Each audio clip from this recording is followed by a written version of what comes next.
What's going on, everyone? It's Simon, and today I'm excited because we are digging back into the GNARBOX 2.0 and we're talking photo workflow.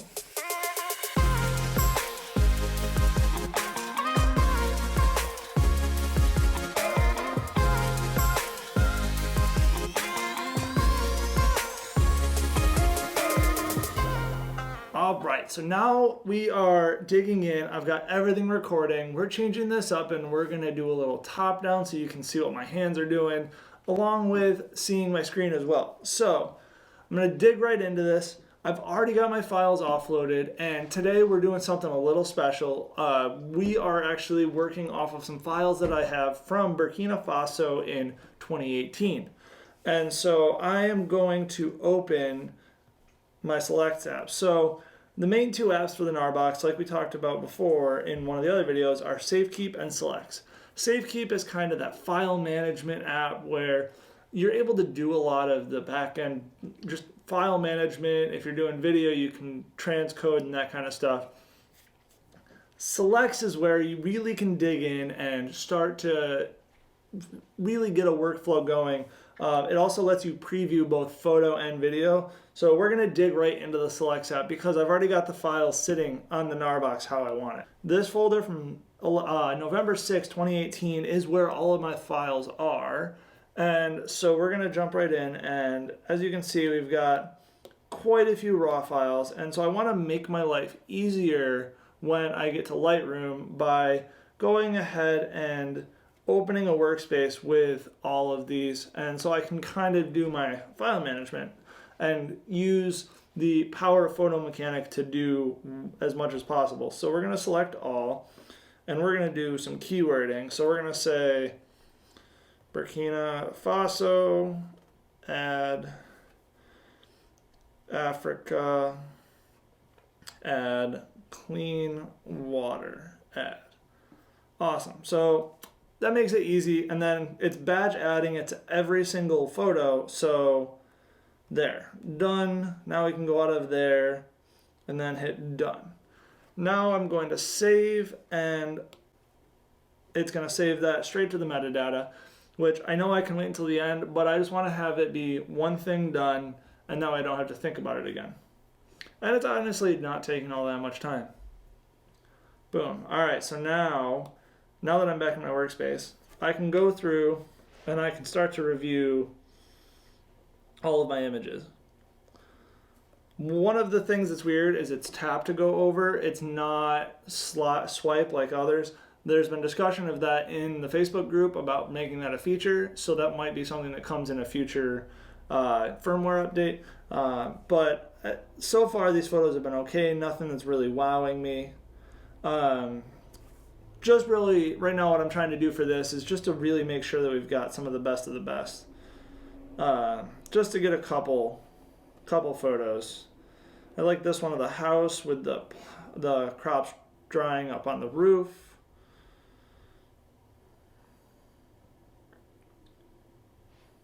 And this is usually about the pace I'm going through. If something doesn't really catch my eye right away, I don't really stay too long on it on the first pass. Really just going through and making sure that I get things that I think would be usable images for the client.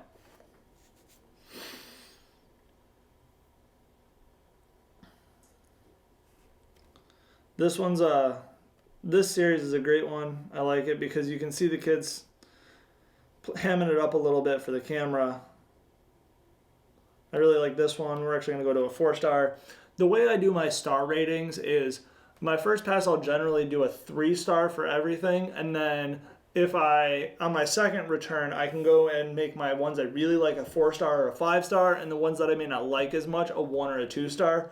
There's a lot of different ways you can go about your organization, but that's just one that works for me. It's something that I've developed over the last 6 or 7 years, and it just continues to work, so that's the way I do it. If you have a suggestion for how to do kind of your filtering in a different way that might be a little more efficient, leave a comment down below. Awesome. All right, so here we are. Now we're at the good stuff. Now we're at the tower where you can see they're starting to get work done. this project we were installing irrigation systems, so these the tower is actually part of the irrigation system.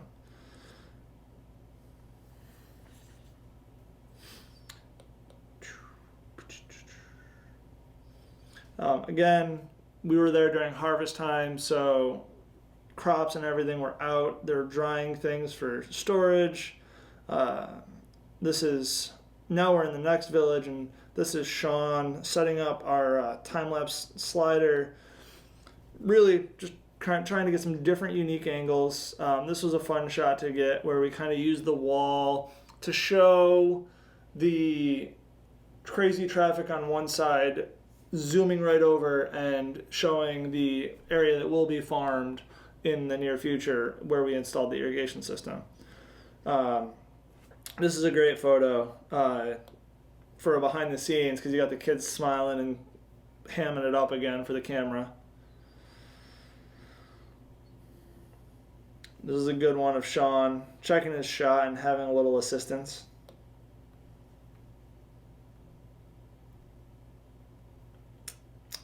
A rare photo of my old man at work.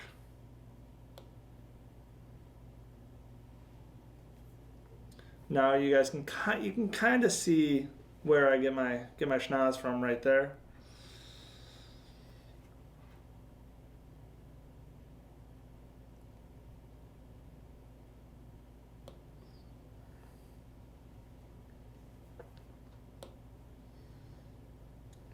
Awesome. Oh, this was another one I liked. I like this one a little more because it's a little darker, which gives me a little bit more detail in this area right here on the bottom of the chalkboard. This one's a little brighter, so you don't get quite as much detail. I don't know why I just did that. There we go. So I have a tendency to shoot a little darker and bring out everything in post. I know people that like to go the other way around. That's just the way that I work. We had to bring in a welder because the tower got damaged when it was delivered. So it's one of those things that you never know what's going to happen when you're out in the field. So you just kind of got to roll with it. This caused about a hour to 2 hour delay by the time the welder could actually get over there and take care of it. So we're, oh man, this is one of my favorites. These clothes, the color, one of the things I love about being a part of the communities in Africa is you just have a really rich and vibrant culture pretty much everywhere you go. And so we're going to actually brighten up this a little bit. There we go. So as you can see, we've got a very vibrant outfit.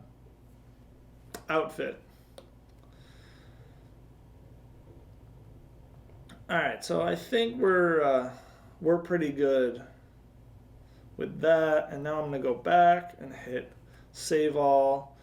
Now that I've got my selects done, what I'm going to do is I'm actually going to make my life easier on the import for Lightroom Mobile. What I'm going to do is I'm actually going to go and sort everything by rating, so that way the photos that I selected as my starred items, I'm going to be able to select. We're going to get here and hit select, and then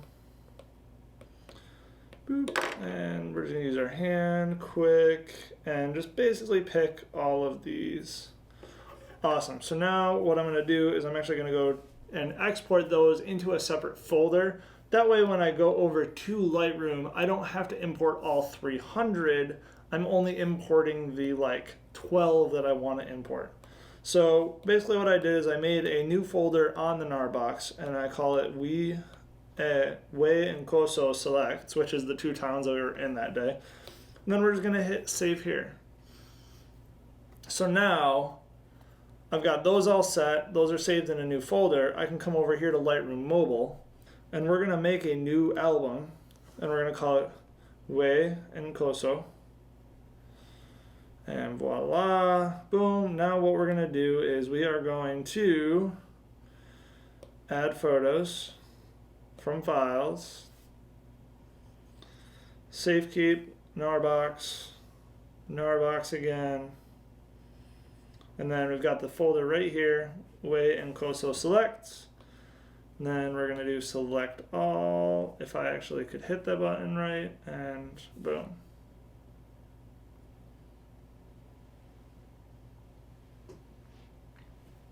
And voila. So now we just gotta wait for it to build the previews. We're gonna come down here, give it a minute. For some reason, the Lightroom import has been extremely slow. But that's all good because we don't have to stress.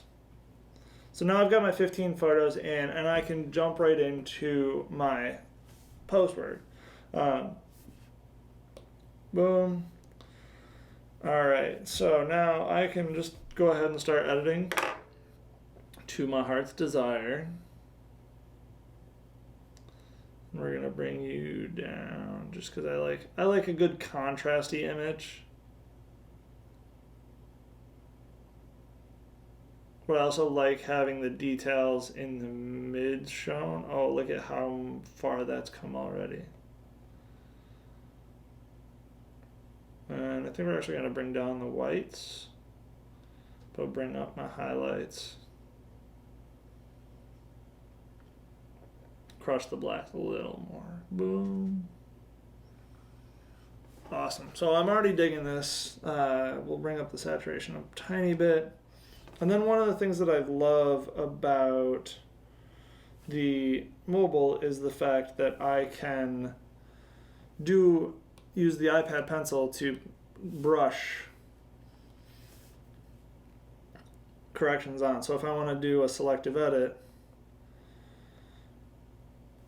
I can brush it on, which is awesome. And I'm actually going to go to a different photo where I can show that a little better. We're going to come over here and we're going to use this image. There we go. This is the one I like a little more. All right, so as you can see, we've got his face a lot darker than the rest of him. So we're going to go ahead and do our overall adjustments. Whoo, look at that already coming to life. Now I want to be careful because I don't want to blow out the data right here, right by the top of his hat, because the sun's coming in from behind him. But I also want to really make sure that we're getting a nice good bit of contrast. And then of course we got to make his clothes pop because, I mean, look at those clothes. They're absolutely amazing. I mean, yeah. Yeah, and I just love the hat and the whole nine. So, but I still think his face, just isn't popping as much as I would like. So we're gonna jump right into that. And one of the things that I love about iPad editing is being able to do selective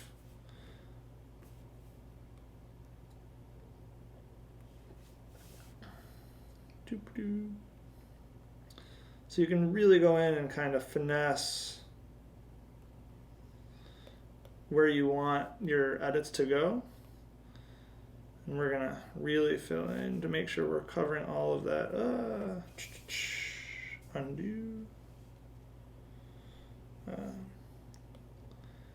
Just be careful you don't grab the marker to move your entire edit area. And then, awesome. So now we're going to do a quick erase where I know I caught.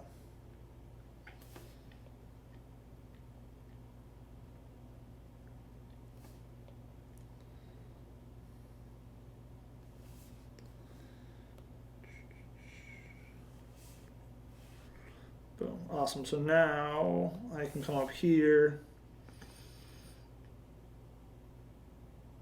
And I can do a little more editing. Bring a little more definition into his face.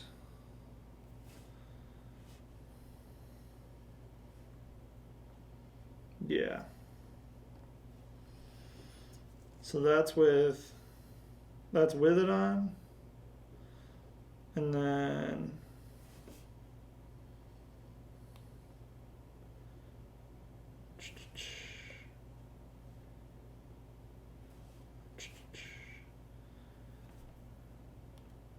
And that's with it off. Oop. There we go. So yeah, that really just brings up a lot more detail. And again, there's with it off and there's with it on. It just brings a little bit more life to the image, to his face. And I absolutely love that about it. So yeah, that's just quick, simple ways I'm able to get in and out. And then, of course, to finish the whole process, I can go straight to share, or I can save it to files and then go right back to the GNARBOX. Or a lot of times, I actually enjoy just saving it to my camera roll. And then we'll do maximum available size, and voila. So yeah, that is the basics of my mobile photo editing with GNARBOX 2.0. It's a little bit funky in different spots, but it does get the job done, and it lets me be able to not have to stress about having to pull out a laptop and stuff if I want to edit while I'm moving. Being on the road and stuff like that when I'm in Africa, this just makes it a whole lot easier than having to pull out the laptop to edit, where I can just be sitting in a truck on a bouncy road and doing some basic editing, nothing too crazy, but I also don't do a lot of crazy powerful editing anyways on my photos. So it really just helps me speed up my process. If you guys have any questions, feel free to leave them in the comments. If you guys have any tips, tricks that you've learned with the GNARBOX 2.0 so far, I know that people are starting to get them in their hands. Leave those down in the comment section below. And if you guys haven't subscribed, be sure to subscribe, because we've got more fun stuff coming up, especially with a project coming up in Ethiopia in November. Can't wait to share more about that soon. Have a great week, you guys. I'll see you guys next time.